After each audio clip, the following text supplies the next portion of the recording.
For many persons, the COVID-19 pandemic has impacted their lives tremendously. Sport has also felt the brunt of this dreaded virus. But we are here to give you the silver lining that is always existing in every negative situation. This is TTT Sport Year in Review.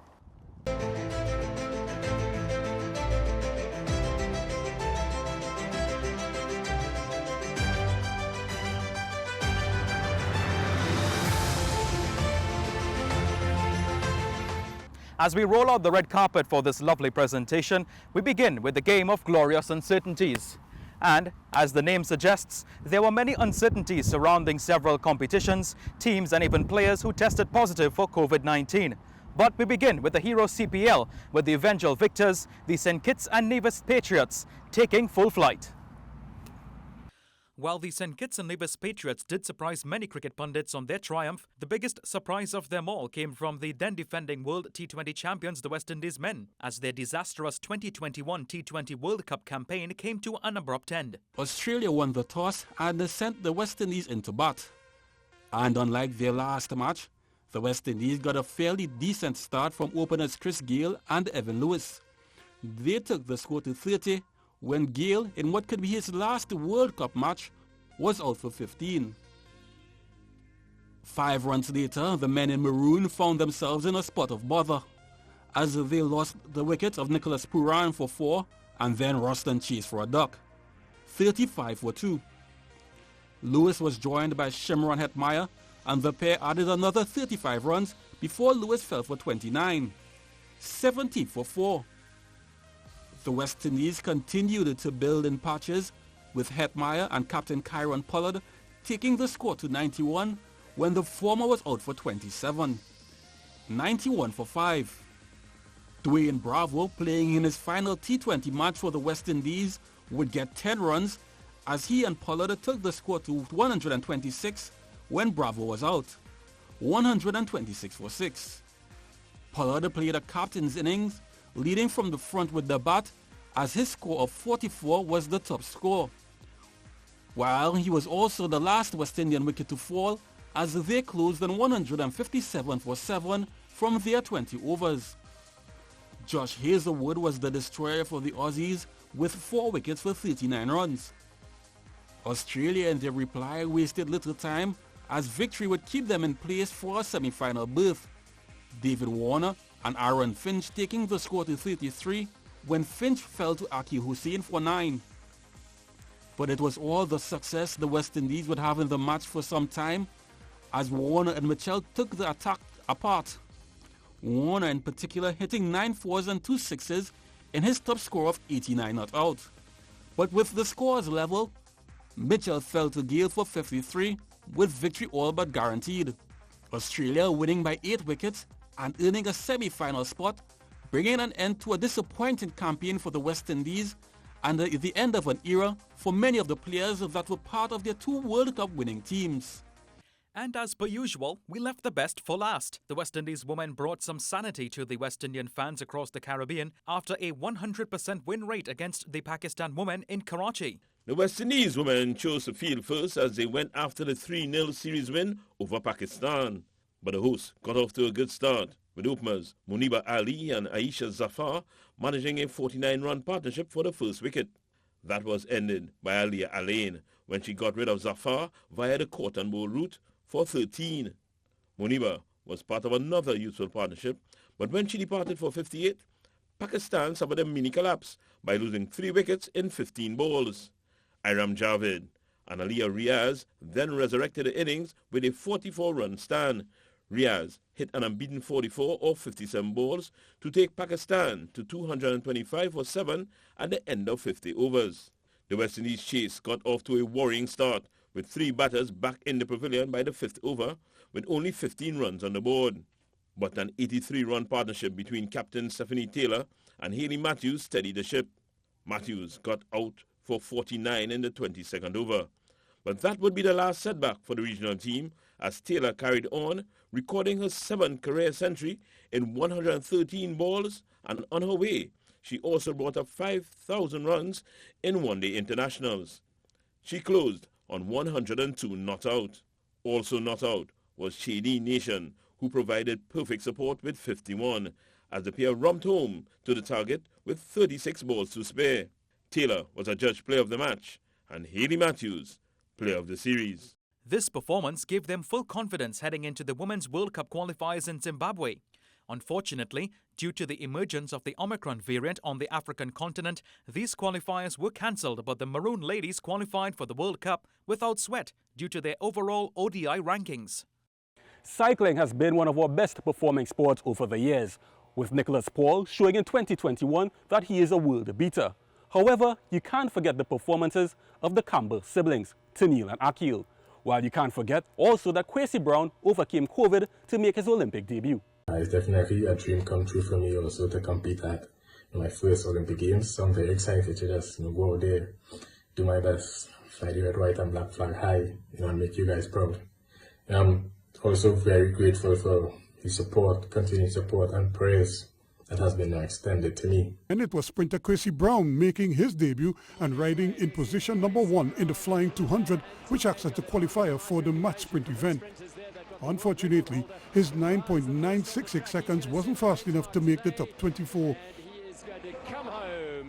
Then it was teammate Nicholas Paul's turn to impress, and the man from South Trinidad sizzled in his opening ride and was 4th fastest in the flying 200 with a time of 9.316 seconds.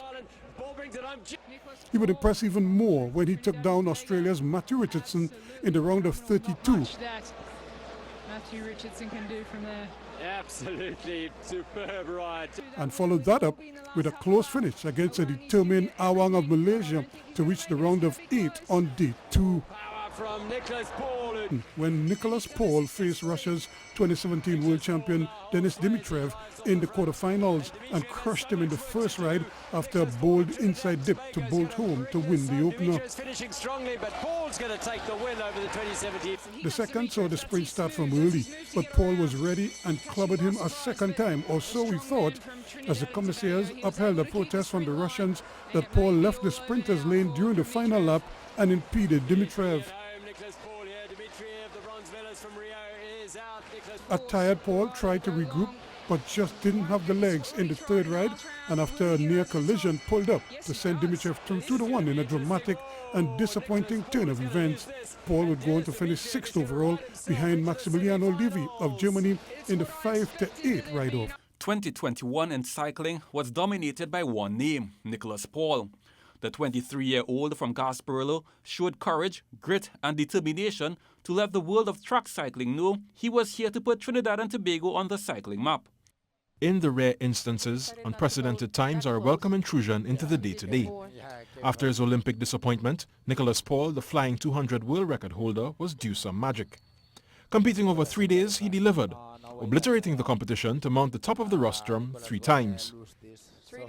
To recap, Day 2, Friday, 59.994, kilo time trial gold.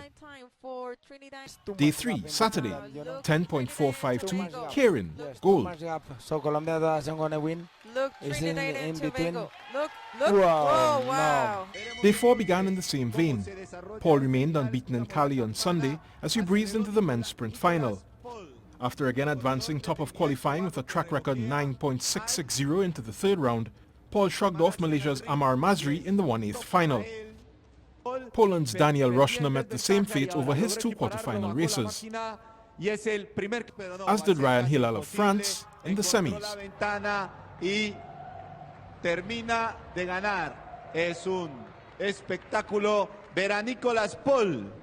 Colombia's hometown hero, Cali's Kevin Santiago Chavarro, was next in the final.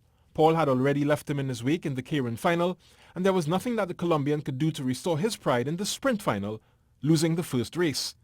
In the second race of the best-of-3 final matchup, Paul took a spill, forcing a restart after he had time to catch his bearings. Back in the zone, there was an air of inevitability about the final 2 laps. Nah, Nicholas is very fast, you know. Nicholas gonna lose this. Trinidad and Tobago. Got the Gold medal. Post-race, Paul summed up his weekend simply. It was a great Nations Cup for me. Getting 3 gold medals. It's my first gold medal in the sprint and the Karen, also the kilo, so I'm happy. TNT's 4 gold medals, a hat-trick for Paul, and Akil Campbell's elimination race debut triumph sets a new standard for TNT at the event. On the latest stop of his record-breaking world tour, Nicholas Paul had his sights set on the men's kilo title. Paul qualified second fastest with a time of 59.269 seconds. The only man faster was Jeffrey Hoogland. The 2018 kilo champion qualified top of the pile in a time of 58.746 seconds. And so the final was billed as a showdown between the veteran Dutchman and sprint cycling's heir apparent, the Flying 200 record holder and the world's current #1 sprint cyclist.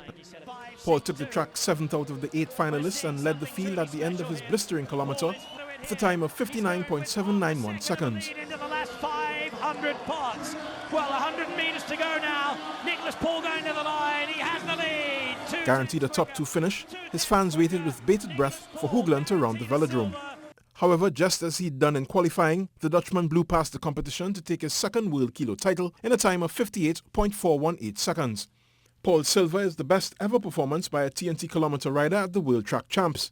TNT's previous best was Jean Samuel's 1991 bronze. And Akil Campbell became the first woman from this country to represent in the sport on its biggest stage, among other noteworthy accomplishments. Road race over 137 kilometers. TNT's first female Olympic cyclist couldn't respond to the first breakaway and subsequently suffered as she used up her energy trying to stay in touch with the main peloton and the breakaway bunch, but cracked and subsequently didn't finish the race, leaving her storybook ending to be written for another day. Basically, on the final climb, before we head into the circuit, I just exploded. I didn't have the legs, started catching cramp, and I got dropped. I reconnected and then got dropped again and panicked. I should have paced it well, but instead panicking made me explode instead. I'm really disappointed. I wanted to do better. I expected more of myself, and it's really heart-wrenching for me, so I can only imagine for you guys, but I hope at least I still made you guys proud in some way. Another Campbell, Akil, showed the world the Campbell siblings were a force as he grabbed gold in the men's elimination race at the UCI Nations Cup in Colombia. Akil Campbell is now ranked 3rd among the world's elite elimination riders. It's a really good feeling to be ranked 3rd in the world at this present time. The next thing for me will be hopefully World Championships in Paris.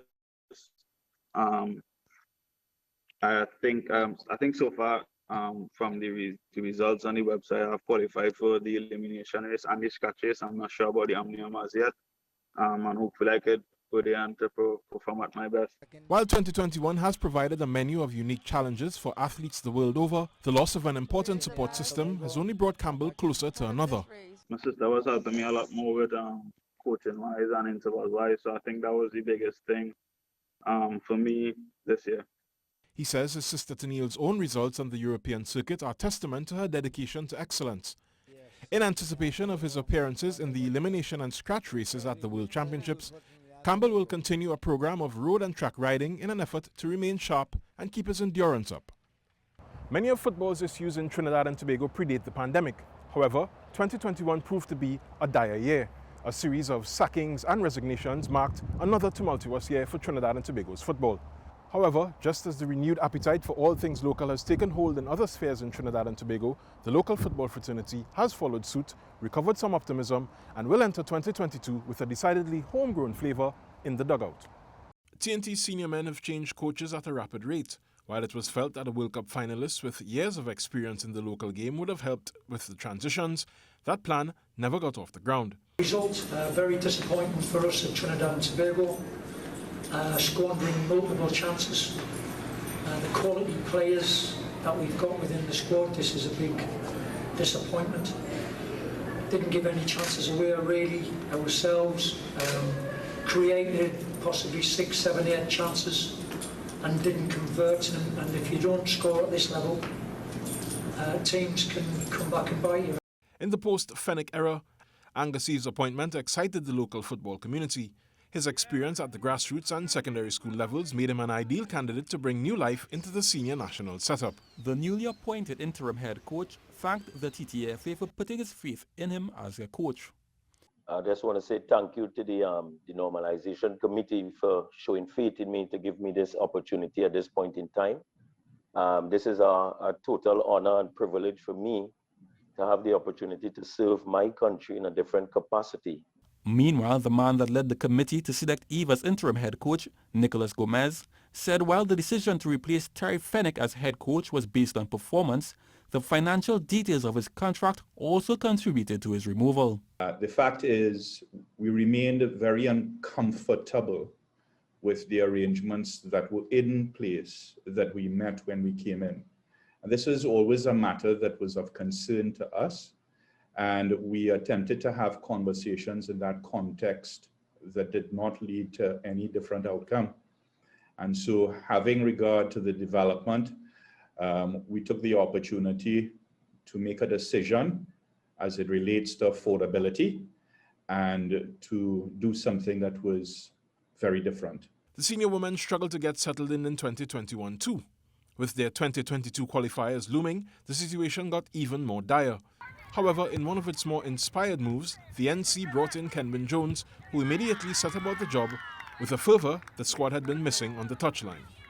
For 2 years, the national women's team had been inactive. And after the goalless draw against Panama, interim coach Kenwyn Jones was pleased with the overall performance of the team. After not being an active team for 2 years, I think the team performed really well. There are instances in the game where Panama caused us a few problems, but I thought that the team was very resilient and dealt with it well. I'm really proud of the team, of the staff, every single person connected with the women's national team at this present time. The result could have been a lot different, but for the performance of goalkeeper Kamika Forbes, who came in for some special praise. But Kamika, she's always been a really strong presence for the team. When she makes saves like she does and commands the box like she does, it gives the team the impetus to keep going. You can see it, the energy passing on from her to the defenders.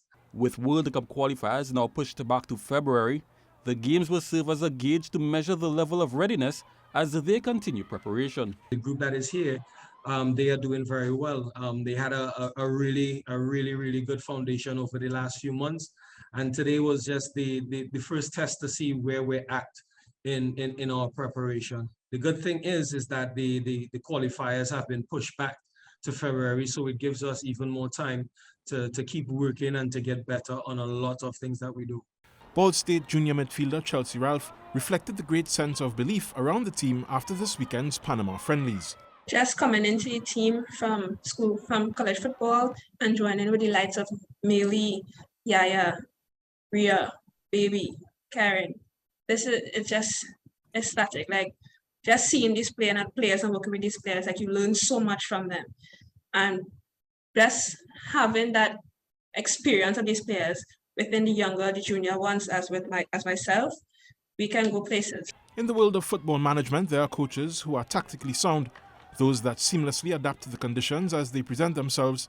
Others still are revered for their ability to get buy-in, not just in football matters, but on a granular human level. Kenwyn Jones, who revealed his UEFA A license in early September, is one diploma away from being able to coach at the very highest levels of the game. Paper qualifications in hand, he certainly appears to have the other stuff too. Jones has, in the past, used his platform to advance a number of causes. Asked what women's football needed to succeed in Trinidad and Tobago, he minced no words. All I think that the women need is respect. Respect for their craft, respect for what they do. They have it for themselves, but I think all wider society needs to do that. And for far too long, I think the women of Trinidad and Tobago have been disrespected, have been operating with a lack of resources. And to be honest with you, I think it's a little bit more than the men, because the men team as well, they suffer. But the women, I think they've suffered a bit too much. And it's about time that things change around and we give them that respect that they deserve. The newly minted head coach says if we don't, then we'll be collectively responsible for stifling the dreams of future generations of young women. A day after completing his second match in charge, Jones expressed his fealty to the group, doled out praise for other indispensable contributions to the team's success, and announced the formation of a support community aimed at propelling the women's program. In 2016, a young, talented, God-fearing super heavyweight boxer went to the Summer Games in Rio with great expectation. Those expectations were not fulfilled. But Nigel Paul vowed to come back strong and bounce back in his arena. That he did in style in 2021. The one-time Olympian came up against Turkey's Berat Akar for a place in the semi-finals, where at least a bronze medal would be guaranteed. After a tentative start, Akar became the aggressor in the first round, where at times he forced Paul on the back foot to lead on all the judges' cards at the end of the round. Paul started with greater intent in the second round, as he had to have a good score to ensure he had a chance in the fight. And as the round went along, took control to ensure an exciting third would be on the cards in the session's last fight. With the fight on the line, Paul came out swinging as his flurry of punches connected with Akar, giving him the advantage he needed. Continuing to land the punches later in the round, with fatigue kicking in, he held out to the end to win on a split decision 28-29, with 4 of the 5 judges ruling in his favor. Paul will now fight in the semi-finals on Thursday, where a win will see him fight for gold or defeat earn him a bronze. Coming up against Mark Petrovsky of the Russian Republic for a place in the gold medal rounds, it was Paul who was on the back foot for most of the first round, scoring off the occasional jab to try and keep pace. Petrovsky leading on all but one of the judges' cards after the first round. Paul came out aggressive in round 2, aiming to get the points needed to keep him in with a chance to make it to the finals where gold or silver is at stake. He, however, allowed Petrovsky to step up and carry him to the ropes. Paul, though, would have the better second round, with his opponent needing to win on one of the judges' cards in the third to make it to the finals. Needing to get the nod of 3 of the judges himself, Paul came out firing in the third and final round. And the Russian, holding the advantage, employed holding to run the clock down. Once again, Petrovsky pushed Paul to the ropes, landing body shots. Paul, to his credit, did not give up, hoping for the upset at this point. And in the closing stages, Paul sent Petrovsky to the canvas, but he survived the standing 8 count in an exciting finish to the fight. In the end, Petrovsky did enough to take the fight 4-1 on the judges' cards, but for Paul it was a historic moment as he earned his country's first bronze medal at the IBA World Champs. Meanwhile, special mention to swimmer Dylan Carter, who ended the year on a high with a World Championship silver medal.